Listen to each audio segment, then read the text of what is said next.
اللہم ربی زدنی علما والحقنی بالصالحین۔ اعوذ باللہ من الشیطان الرجیم، بسم اللہ الرحمن الرحیم۔ قد نعلم انہ لیحزنک الذی یقولون فإنہم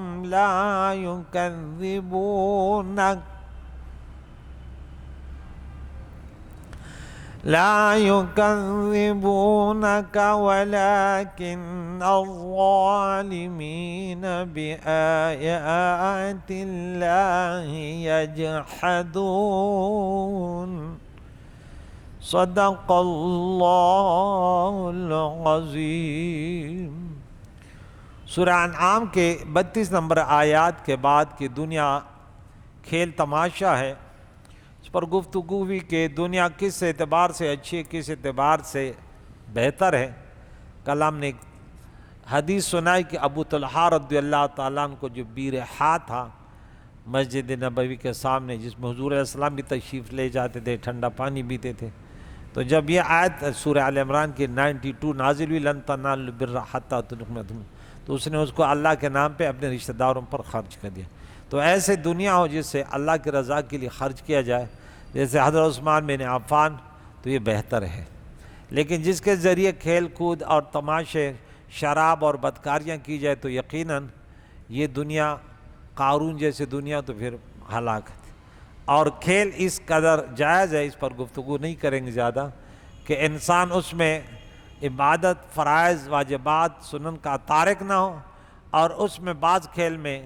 عورت نظر، یعنی گھٹنوں سے اوپر کا اگر کوئی ران وغیرہ گھٹ نظر آ رہے ہیں، یا اس میں عورتیں مرد شامل ہیں، یا فرائض کا ترک کا سبب بنے تو پھر حرام ہے، ورنہ شریعت کے دائرے میں اگر وہ کچھ کھیل کریں تو جائز ہے، جس سے انسان کی فٹنگ جسم کا وہ صحیح رہتا ہے، فٹنس صحیح رہتی ہے۔ انسان کو تھوڑا سا فٹ رہنا چاہیے کہ وہ اللہ کی بندگی اور اپنے خاندان کی خدمت کر سکے۔ آج کے سبق میں قد نعلم، اور رب فرماتا اے رسول مکرم ہم یقیناً جانتے ہیں، انہ لیحزنک الذی یقولون، کہ یہ لوگ جو باتیں بتاتے ہیں ان سے آپ غمگین ہوتے ہیں۔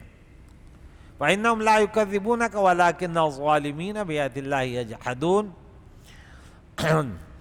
دراصل یہ آپ کی تکذیب نہیں کرتے، لا یکذبونک، یہ ظالم تو اللہ کی آیتوں کا انکار کرتے ہیں، یہ اللہ کی آیت و مقدسوں کا انکار کرتے ہیں۔ یہاں آیت نمبر 33 میں کچھ گفتگو کر لیں کہ جنگ بدر کے دن اخنس بن شریق اور ابو جہل، ان کے درمیان ملاقات ہوئی، تو اخنس بن شریق نے ابو جہل کو وہاں لے گیا جہاں کوئی نہیں تھا، اور ابو جہل سے کہا کہ ابو الحکم مجھے یہ بتاؤ کہ محمد صلی اللہ تعالی علیہ وسلم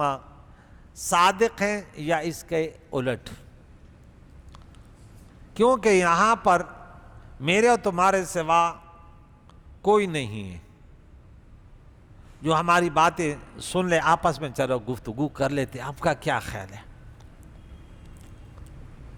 ابو جہل نے کہا تم پر افسوس ہے، اللہ کی قسم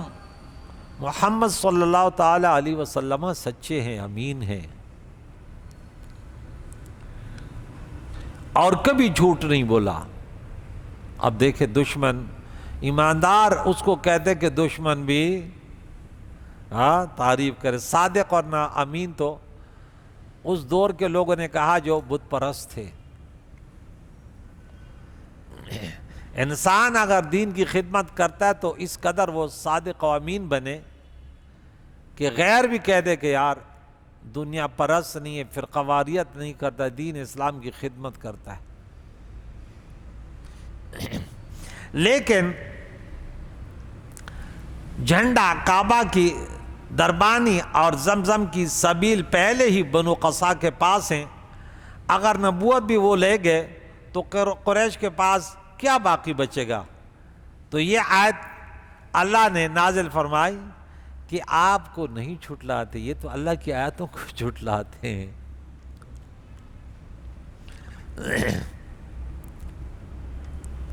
تو ناجیہ بن عقاب بیان کرتے ہیں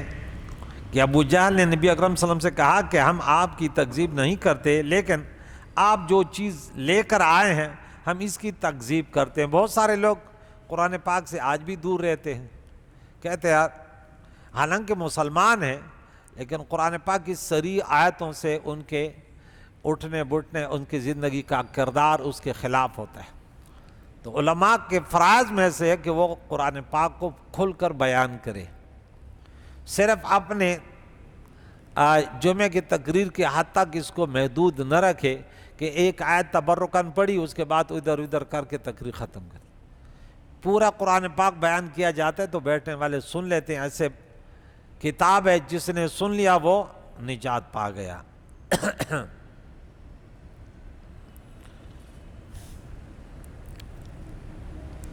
اور ایک اور شخص بھی ہے کہ حارث بن عامر کے متعلق نازل ہوئی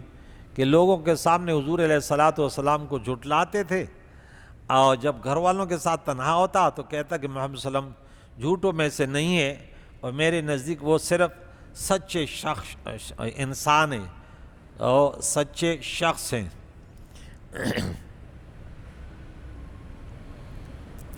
تو ان آیت مبارکہ میں اللہ نے حضور علیہ الصلوۃ والسلام کو تسلی دی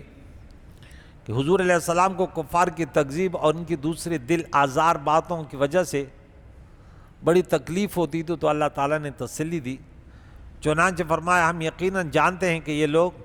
جو باتیں بتاتے ہیں ان سے آپ غمگین ہوتے ہیں، دراصل یہ آپ کی تکذیب نہیں کرتے، یہ ظالم تو اللہ کی آیتوں کا انکار کرتے ہیں۔ قرآن مجید کے اور کئی آیتوں میں پیارے عقائد و جان کو اللہ تعالیٰ نے اسی طرح تسلی دی۔ سورہ فاطر میں رب فرماتا ہے فَلَعَلَّكَ بَاخِعٌ نَفْسَكَ عَلَىٰ آثَارِهِمْ یہ سورہ کہف میں ہے، إِن لَمْ يُؤْمِنُوا بِهَٰذَا الْحَدِيثِ أَسَفًا، اگر وہ اس قرآن پر ایمان نہیں لائے تو کہیں فرط غم سے آپ ان کے پیچھے جان نہ دے دیں، کہ حضور علیہ السلام کو بڑا دکھ ہوتا کہ کیوں جہنم کی طرف روانہ ہیں۔ سورہ فاطر میں فَلَا تَذْهَبْ نَفْسَكَ عَلَيْهِمْ حَسَرَاتٍ، آپ ان پر حسرتوں کی وجہ سے آپ کی جان نہ چلی جائے، آپ بس جو تبلیغ کرنا یہ چھوڑے باقی اللہ تعالیٰ کی سپرد کریں۔ سورہ مزمل میں ہے وَاصْبِرْ عَلَىٰ مَا يَقُولُونَ وَاهْجُرْهُمْ حَجْرًا جَمِيلًا، اور کافروں کی باتوں پر صبر کیجیے اور ان کو خوش اسلوبی سے چھوڑ دیجیے۔ وَذَرْنِي وَالْمُكَذِّبِينَ أُولِي النَّعْمَةِ وَمَهِّلْهُمْ قَلِيلًا، اور ان جھٹلانے والے مالداروں کو اولی النعمت کو مجھ پر چھوڑ دیجیے اور ان کو تھوڑی سی مہلت دیجیے۔ مَهِّلْهُمْ قَلِيلًا۔ آگے آیت نمبر 34 میں رب کریم نے فرمایا کہ وَلَقَدْ كُذِّبَتْ رُسُلٌ مِّن قَبْلِكَ، اور آپ سے پہلے بھی کتنے ہی انبیاء علیہ السلام کی تکذیب کی گئی ہے۔ كُذِّبَتْ رُسُلٌ مِّن قَبْلِكَ فَصَبَرُوا عَلَىٰ مَا كُذِّبُوا، انہوں نے ان کی تکذیب اور وعدو اور ایذا رسانی پر صبر کیا، حَتَّىٰ أَتَاهُمْ نَصْرُنَا، یہاں تک کہ ہماری مدد آ پہنچی۔ وَلَا مُبَدِّلَ لِكَلِمَاتِ اللَّهِ، اور اللہ کی باتوں کو بدلنے والا کوئی نہیں ہے، اللہ کے دین اسلام کو کوئی نہیں بدل سکتا۔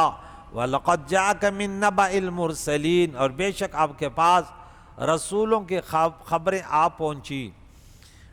تو اس آیت مبارکہ میں رب کریم نے حضور علیہ السلام کو دوبارہ تسلی دی اور یہ فرمایا کہ مخالفین و کافروں کی ایذا رسانیوں پر صبر کرنا انبیاء سابقین علیہ السلام کا طریقہ ہے، اور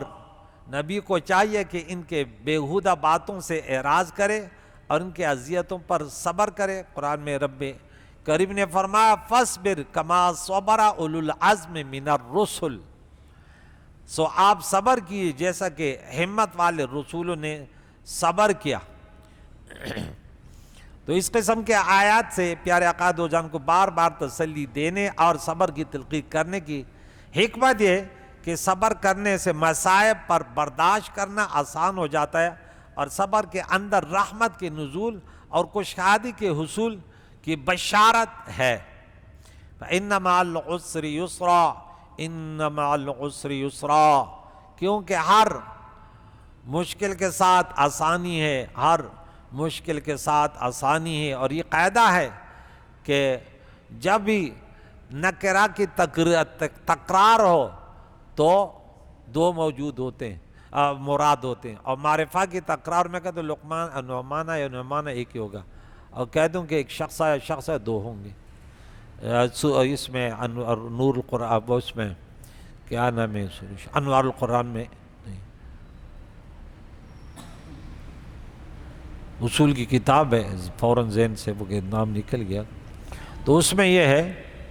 کہ یہ شعر انہوں نے لکھا کہ اِذِ اشْتَدَّتْ بِكَ الْبَلْوَى فَفَكِّرْ فِي عَلَمْ نَشْرَحْ الْعُسْرُ بَيْنَ يُسْرَيْنِ اِذَا فَكَّرْتَ فَافْرَحْ، جب مصائب آلام تکلیفیں بڑھ جائے تو اس آیت کو سوچو کہ یہاں عسر جو ہے یہ معرفہ ہے، ان کا تکرار ہونا ایک ہے، اور یسر نکرہ جو آسانی ہے اس کے تکرار دو ہے۔ تو جب اس میں سوچ لے تو آپ اس پر خوش ہونا، اور انبیاء علیہ السلام سابقین کو بھی جھٹلائے گا، اور انہوں نے صبر کیا، اور آخرکار انبیاء علیہ السلام کے پاس ہماری مدد آئی، اِنَّا لَنَنْصُرُ رُسُلَنَا، بے شک ہم اپنے رسولوں کی مدد کرتے ہیں، وَالَّذِينَ آمَنُوا فِي الْحَيَاةِ الدُّنْيَا، اور وہ لوگ جو ایمان لائیں دنیا کی زندگی میں، اور وَيَوْمَ يَقُومُ الْأَشْهَادُ، اور آخرت میں جس دن گواہ کھڑے ہوں گے، وَلَقَدْ سَبَقَتْ كَلِمَتُنَا لِعِبَادِنَا الْمُرْسَلِينَ، ہم اپنے ان مقرب بندوں سے جو رسول ہیں پہلے کہہ چکے ہیں کہ یقیناً انہم لہم المنصورون، کہ یقیناً وہی مدد کی ہوئے ہیں، اور وَإِنَّ جُنْدَنَا لَهُمُ الْغَالِبُونَ، اور یقیناً ہمارا لشکر ہی غلبہ پانے والا ہے، حزب اللہ ہمیشہ غالب رہتا ہے۔ پھر آیت نمبر 35 میں رب کریم نے فرمایا کہ دیکھیں وَإِنْ كَانَ كَبُرَ عَلَيْكَ إِعْرَاضُهُمْ، اور اگر ان لوگوں کی بے اعتنائی آپ پر دشوار ہے، ان سے اعراض کرنا دشوار ہے، فَإِنِ اسْتَطَعْتَ، تو اگر زمین میں کوئی سرنگ یا آسمان میں کوئی سیڑھی تلاش کر سکتے ہیں، فَإِنِ اسْتَطَعْتَ أَن تَبْتَغِي نَفَقًا، زمین میں سرنگ، فِي الْأَرْضِ أَوْ سُلَّمًا فِي السَّمَاءِ، یا آسمان کے طرف سیڑھی لگا کر ان کے لیے جو مطلوبہ معجزہ ہے وہ لے کر فَتَعْتَمْ آیا، یعنی معجزہ، وَلَوْ شَاءَ اللَّهُ لَجَمَعَهُمْ عَلَى الْهُدَىٰ، محبوب آپ فکر نہ کر، اللہ چاہتا جبراً تو اللہ ان سب کو ایمان سے مالا مال کرتا، لیکن مقصد تو فوت ہو جاتا نا، پھر تو جنت و جہنم بیکار ہوا۔ یہ تو ان کو اختیار دیا جس راستے پر گامزن ہو، تو فَلَا تَكُونَنَّ مِنَ الْجَاهِلِينَ، تو یہ مخاطب تو ہرگز نادانوں میں سے نہ ہو۔ تو اس آیت مبارکہ میں کہ زمین میں سرنگ بنا اور آسمان پر سیڑھی لگانے، اس کی کیا توجیحات ہیں؟ اس آیت کا معنی ہے اگر آپ کو ان لوگوں کا کفر بہت دشوار معلوم ہوتا ہے اور ان کے تکذیب بہت گراں محسوس ہوتی ہے اور اس سے آپ کو بہت رنج پہنچتا ہے، تو اگر آپ زمین میں سرنگ بنا کر اس میں داخل ہونے پر قادر ہوں یا سیڑھی لگا کر آسمان پر چڑھنے پر قادر ہوں تو آپ ایسا کر لیں، اور اگر آپ اس پر قادر نہیں ہیں تو پھر آپ پر لازم ہے کہ آپ ان کے خلاف غم و غصہ کو برداشت کریں، اور اللہ تعالیٰ نے اپنے توحید اور آپ کی نبوت اور دین اسلام کی حقانیت پر دلائل قائم کیے ہیں، صرف ان سے استدلال کریں، اور جن لوگوں میں غور و فکر کرنے کی اہلیت، ان کو اس کے طرف متوجہ کریں، اور جو اپنے عقل سے کام لینے کے بجائے ہٹ درمی پر قائم رہتے ہیں ان کی پرواہ نہ کریں، انہیں چھوڑ دیں۔ ہاں، اللہ تعالیٰ خوب جانتا ہے۔ دوسری آیت مقدسہ میں اللہ فرماتا ہے وَقَالُوا لَن نُؤْمِنَ لَكَ حَتَّى تَفْجُرَ لَنَا مِنَ الْأَرْضِ يَنبُوعًا، اور کافروں نے کہا کہ ہم ہرگز آپ پر ایمان نہیں لائیں گے حتیٰ کہ آپ ہمارے لیے زمین سے کوئی چشمہ جاری کر دیں، یا آپ کے لیے او تکون لکا جنت، یا آپ کے لیے کوئی باغ ہو من نخیل، کھجوروں کا، وعنبا، انگوروں کا، فتفجر الانہار خلالہ تفجیرا، اور اب اس کے بیچ میں نہریں رواں دواں کر دیں، آؤ تسقط السماء کما زعمتا، یا جو ہے آپ ہم پر آسمان گرا دیں جس طرح آپ ٹکڑے ٹکڑے کر کے گرا دیں، جیسے آپ کہتے ہیں من السماء، آؤ تأتی باللہ والملائکۃ قبیلا، یا آپ اللہ فرشتوں کو ہمارے سامنے بے حجاب لے آئیں کہ ہم دیکھ لیں، یا او یکون لکا بیت من زخرف، یا آپ کا کوئی گھر ہو سونے کا، اب دنیا داروں کو لوگ زیادہ چالتے ہیں، آؤ ترقی فی السماء، یا آپ کا سونے کا گھر ہو، یا آپ آسمان پر چڑھ جائیں، اور لیکن وَلَن نُؤْمِنَ لِرُقِيَّكَ، آسمان پہ چڑھنے پر بھی ہم ایمان نہیں لائیں گے، حَتَّى تُنَزِّلَ عَلَيْنَا كِتَابًا نَقْرَؤُ، یہاں تک آپ کتاب لے کر آئیں اور ہم اس کو پڑھ لیں۔ قل آپ فرما دی سبحان ربی، میرا رب پاک ہے، هل كنت الا بشر رسولا، میں تو اللہ کا بندہ بشر ہوں اور اللہ کا رسول ہوں۔ وہ تو جو اللہ کا حکم ہے، جو معجزہ میں آپ مانگتے اللہ کی مرضی پر میں دکھا دوں، ورنہ اپنے طرف سے میں جس میں اللہ کی مشیت، اللہ کے ارادہ نہ ہو تو اس طرح نہیں ہو سکتا۔ تو اگر ان کے منہ مانگے معجزات دیے جاتے تو ایمان تو ویسے بھی نہیں، ہٹ درم تھے، پھر بھی جادو کہتے، کتنے دکھائے، پھر بھی سحر کہتے، کائن کہتے، تو اس سے برباد ہو جاتے۔ اور اللہ تعالیٰ نے اس لیے معجزے نہیں دیے کہ وہ آپ کے ہوتے ہوئے ما کان اللہ لیعذب وانت فیہم۔ آپ یہاں پہ ایک بات یہ بھی آ گئی کہ آیا معجزہ نبی کے اختیار میں یا کرامت ولی کے اختیار میں ہے یا نہیں؟ تو اہل سنت و جماعت کا عقیدہ ہے کہ بعض ہیں بعض نہیں ہیں، لیکن جو بدعتی ہیں وہ کہتے ہیں نہیں، معجزے میں نبی اور کرامت میں ولی وہ پتھر کی طرح کوئی اختیار نہیں ہے۔ یہ اہل سنت و جماعت سے ہٹ کر جو بدعتی جن کو ہم کہتے ہیں، جنہوں نے نیا دین بنایا ہے، وہ کوشش کرتے ہیں کہ لوگوں کو گمراہ کر دیں، اور ایسے خطرناک لوگ ہیں کہ اللہ ان کے شر سے بچائے۔ وہ شہرت کے بھوکے ہیں، ورنہ وہ مطالعہ کرتے اس پر کبھی انشاءاللہ۔ اللہ ہمارا ایک موضوع ہے کہ میں یہ تین ثابت کروں کہ ایک وہ معجزہ ہیں جس میں حضور کو اختیار نہیں ہے، جیسے قرآن کا نازل کرنا، کچھ ایسے ہیں جس میں کبھی ہے کبھی نہیں ہے، کبھی کوئی ایسے ہیں جس میں حضور کو اختیار ہیں، اور اس پر کن کنوں نے لکھا یہ کافی تفصیل ہے۔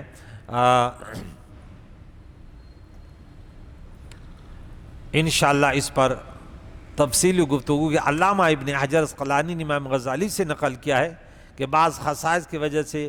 نبی عام انسانوں سے ممتاز ہوتا ہے، اور ان خصائص میں سے یہ ہے کہ جس طرح عام انسانوں کے اختیار میں افعال عادیہ ہوتے ہیں، افعال عادیہ جانتے ہو نا، آپ یہاں سے کھڑے ہو کر چلے گئے، آپ کے اختیار میں ہے، آپ چاہتے ہیں بولتے ہیں، آپ چاہتے پانی پی لیں، آپ چاہیں تو لیٹ جائیں، یہ عادی افعال ہے نا۔ تو یہ وہ ہستیاں کہہ رہی ہیں جو کائنات میں مسلم ہیں، جو اس کو نہ مانے تو ان کی دال نہیں گلے گی۔ اسی طرح نبی کے اختیار میں افعال غیر عادیہ معجزات ہوتے ہیں۔ فتح الباری جلد نمبر 12 صفحہ 67 میں احیاء العلوم بیروت، نبی اکرم صلی اللہ علیہ وسلم نے اپنے لعاب دہن سے، یہ دیکھیں وہ تھوڑے حوالے دیے، اپنے لعاب دہن مبارک سے کئی بیماروں کو شفا عطا فرمائی۔ آپ نے پانی کے برتن میں اپنا ہاتھ رکھا تو آپ کی انگلیوں سے فوارے کی طرح پانی جاری ہو گیا۔ یہ وہ ہیں جو ان کے اختیار میں تھے۔ معرکہ بدر میں جب جنگ کی شدت ہوئی تو حضور علیہ السلام نے کنکریوں کی ایک مٹھی بھر کر کفار کی طرف پھینکی، اور 3 مرتبہ شاہت الوجوہ فرمایا۔ اللہ کی قدرت سے کنکریوں کے ریزے ہر کافر کے آنکھ میں پہنچے اور وہ سب آنکھیں ملنے لگے۔ روح المعانی میں جلد نمبر 9 میں ہے۔ حضرت موسیٰ علیہ السلام نے ملک الموت کی ایک آنکھ پھوڑ دی، تھپڑ مارا، صحیح بخاری میں ہے۔ نبی اکرم صلی اللہ علیہ وسلم نے ایک شخص کے متعلق فرمایا ابو خیسمہ ہو جاؤ، وہ شخص جو کوئی بھی تھا وہ ابو خیسمہ ہو گیا، صحیح مسلم میں موجود ہے۔ اس قسم کے معجزات یہ ظاہر ہوتا ہے کہ اللہ تعالیٰ نے ان معجزات کو نبی اکرم کے قدرت و اختیار میں دے دیا ہے، اور یقیناً اس قسم کے بہت سارے واقعات موجود ہیں، جس سے پتہ چلتا ہے کہ انشاءاللہ اس پر کئی گفتگو کریں گے حوالوں کے ساتھ، کہ جو لوگ کہتے ہیں کہ نہیں اس میں، یعنی پھر کیا فائدہ ہوا اگر اس کے بالکل اختیار بھی نہیں ہے۔ آپ نبی کا معجزہ بیان کرے، بولے نہیں نبی کو تو پھر نہیں، عجیب ہے، واہ بھائی واہ۔ اب انسان دیکھتا ہے انسان کچھ بھی کرتے تو یہ بھی تو اللہ کی اختیار ہے، اللہ تعالیٰ کی، لیکن ان کی شان کی فضیلت کم از کم ان کی تعریف تو کی جاتی ہے نا، بڑا اچھا اللہ میں دین ہے، اللہ دین بیان کر رہا ہے، تو کوئی کہتے نہیں اس میں کیا اختیار ہے، تو پتہ چلا ان کے دل میں مولی کے خلاف کوئی نفرت تو ہے۔ سب کچھ اللہ کے عطا سے ہے، لیکن آخری آیت آپ کو بتا دوں، انما یستجیب الذین یسمعون، اور دعوت اسلام کو صرف وہی لوگ قبول کرتے ہیں جو توجہ سے سنتے ہیں، یسمعون، والموتى، اور مردے دلوں کو، جو مردہ دل کافروں کے وہ نہیں سنتے، والموتى یبعثہم اللہ ثم الیہ یرجعون، اور مردوں کو اللہ اٹھائے گا اور پھر اس کے طرف لوٹائے جائیں گے۔ وقالوا لولا نزل علیہ آیہ من ربی، کیوں اس پر اللہ کی طرف سے کوئی معجزہ نہیں نازل ہوتا، اترتا؟ ان اللہ قادر، اب فرما دی بے شک اللہ قدرت والا ہے، اعلیٰ ان اس بات پہ ینزل آیتاً کہ وہ آپ کا مطلوبہ معجزہ اتاریں، کہ اتاریں یعنی معجزہ، ولیکن اکثرهم لا یعلمون، لیکن اکثر لوگ نہیں جانتے۔ یہاں پہ کفاروں کو مردہ کہا، کیا؟ والموتى۔ قرآن مجید فرقان حمید میں یہ الگ موضوع ہے کہ سنتے کون ہیں، کافر سنتے ہیں یا نہیں سنتے، مردے سنتے یا نہیں۔ قرآن پاک 1400 سال میں جو تفسیریں ہوئیں مان لے اختلافی مسئلہ ہے، لیکن اہل السنت و جماعت کا عقیدہ ہے کہ سنتے ہیں، مردے سنتے ہیں، لیکن فائدہ نہیں ہوتا۔ کافر بھی سنتے ہیں، بولتے ہیں، دیکھتے ہیں، لیکن بغیر مقصد کے۔ جو سب سے پہلے 18 نمبر آیت میں ہم نے پڑھا، صم بکم عمی فهم لا یرجعون، حالانکہ وہ نہ بہرے تھے، نہ گنگے تھے، نہ اندھے تھے، لیکن اللہ نے فرمایا یہ کیا ہے؟ بہرے گنگے اندھے ہیں۔ پھر آیت نمبر 171 میں کہ ان کی مثال جانوروں کی طرح، صم بکم عمی لا یعقلون فرمایا۔ اور اس میں جگہ جگہ لا یعقلون، اچھا، اور اس کے علاوہ سورہ نمل میں 80 نمبر، انک لا تسمع الموتى، بے شک آپ مردوں کو نہیں سناتے، ولا تسمع الصم الدعاء اذا ولوا مدبرین، اور نہ بہروں کو سنا سکتے ہیں، بہروں کو جب وہ پیٹ کر کے چلے جاتے۔ اب بہرا جا رہا ہے تو اب کیسے اس کو سناؤ گے؟ چہرہ ہو تو پھر بھی یوں کہہ دو۔ وما انت بہادی العمی، اور آپ ہدایت نہیں دے سکتے ان کے اندھا پن سے، انتولات ان کی گمراہی سے، ان تسمع، آپ تو نہیں سناتے، الا میون، مگر ان کو سناتے ہیں۔ یہ دیکھیں صاف آیت بتا رہے ہیں جو ہماری آیتوں پر ایمان لاتے ہیں۔ تو دیکھیں کافر اگر نہ سنتے نا تو مردے، تو کافروں کے تشبیہ ان سے نہ دی جاتی۔ ان دونوں میں وجہ تشبیہ تو پائے گی نا، جیسے مردے سنتے فائدہ نہیں ہوتا ان کو، اب گئے تو بات ہی ختم۔ اس طرح یہ مردے سنتے تو ہیں کافر، لیکن نہ سننا اس لیے کہا کہ ان کو فائدہ نہیں ہے، یہ انادی ہیں۔ جیسے بہت سارے لوگ ہم حدیث سناتے فوراً بھاگ جاتے ہیں، لیکن جیسے ہم حدیث ختم کر دیتے ہیں پتہ چلا مسجد خالی، آ کے وہاں بیٹھ جائیں گے، پھر گپے گپے گپے، پھر ہم بھی جا کے نماز کے ٹائم ایک حدیث سنا دیں کہ دیکھیں یہ بہت بری بات ہے کہ خاص کر افرادوں کو لا کر مسجد میں بٹھا کے پھر گفتگو۔ اللہ تعالیٰ ایسے حاسدینوں سے بچائے کہ بھائی اپنے نیٹ ورک بنائیں گے، اللہ شر پسندوں کی شر سے بچائے، بولو آمین۔ سورہ فاتر میں ان اللہ یسمع من یشاء وما انت بمسمع فی القبور، بے شک اللہ سناتا ہے جسے چاہے اور آپ قبر والوں کو سنانے والے نہیں ہیں، یعنی سنانے کیا فائدہ نہیں ہوگا ان کو،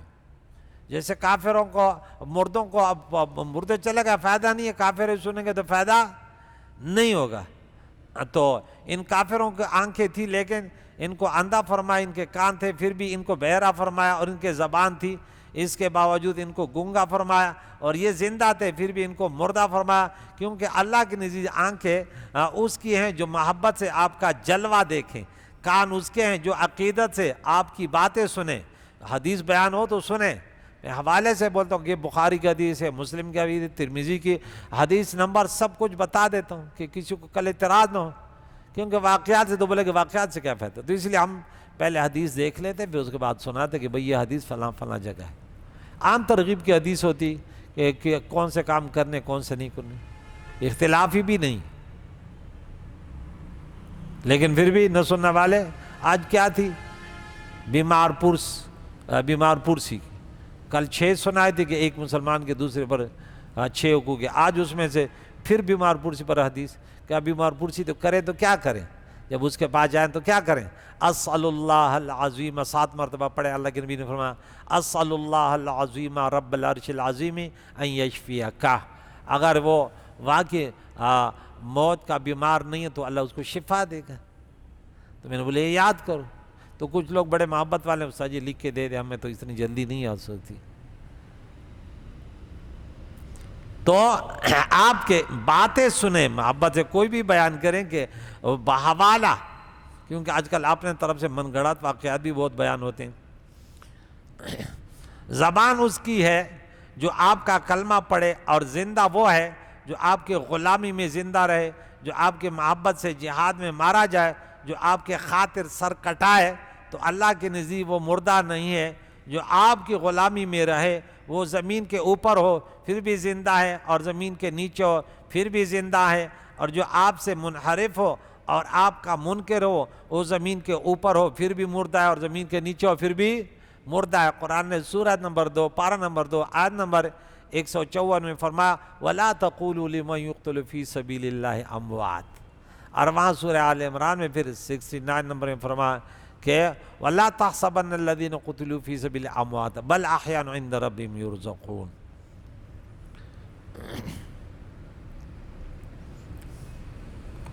تو آخری آیت میں آپ کو یہ سنا دوں، درس پورا ہو گیا، کہ آخری آیت میں فرمایا کہ یہ کہتے ہیں کہ آیت کیوں نازل نہیں، تو آپ کہتے ہیں کہ اللہ تعالیٰ اس پر قادر ہے، لیکن چونکہ اگر اللہ تعالیٰ اس آیت کو نازل کرتا تو یقیناً، اور پھر بھی نہ مانتے تو ان کے اوپر عذاب آ جاتا۔ کیا آ جاتا؟ عذاب آ جاتا۔ تو اس لیے اللہ تعالیٰ ان آیتوں میں بہت سارے معجزات تو دکھائے ایمان لانے والوں کے لیے، کافی شافی ہے، سب مانتے بھی تھے، لیکن پھر بھی ہٹ درم اور دنیا کے عشق میں، دنیا کے لہو لعب میں، جیسے ایک نشے والا ہوتا ہے، دنیا کا نشہ سب سے خطرناک ہے۔ تو آج کسی ہیرونی کو، نشے والے کو آپ سامنے بیٹھا، آپ پورے دن نصیحتیں کرتے رہو، جیسے چھوٹے گا یہاں سے چپل اٹھا کے بھاگ جائے گا، بولے چلو ایک پوڑی مل جائے گی، وہ نصیحتیں تھوڑے سیکھے گا۔ تو دنیا کا نشہ اس سے بھی بڑھ کر ہے، وہ برباد ہو گیا، اس کا ذہن فرعونی ہو گیا، اب اس کے اندر تکبر، وہ چلتے ہیں، میں راستے میں دیکھتا ہوں وہ یوں لگ رہا ہے کہ بس یہ پھٹ جائے گا تکبر سے۔ میں بولے ٹھیک ہے، ہاں جگہ جو ہی لگانے، میرے متکبرین پہ بڑی بڑی نظر ہوتی ہے کہ بھائی تو مرے گا، تیری حالت بری ہوگی، توبہ کر، نماز پڑھ، کبھی موقع ملے درس بھی سن، کبھی باتیں بھی سن لے، کبھی مسائل، وہ یوں لگا رہا کہ بس کہتے یار چھوڑو بس۔ اللہ ہمیں تکبر سے بچا، بولے آمین۔ اللہ تعالیٰ قرآن پاک کی تعلیمات سے ہم سب کو بہرامند فرمائے۔ وصلی اللہ تعالیٰ محمد و صحبہ اجمعین برحمتہ۔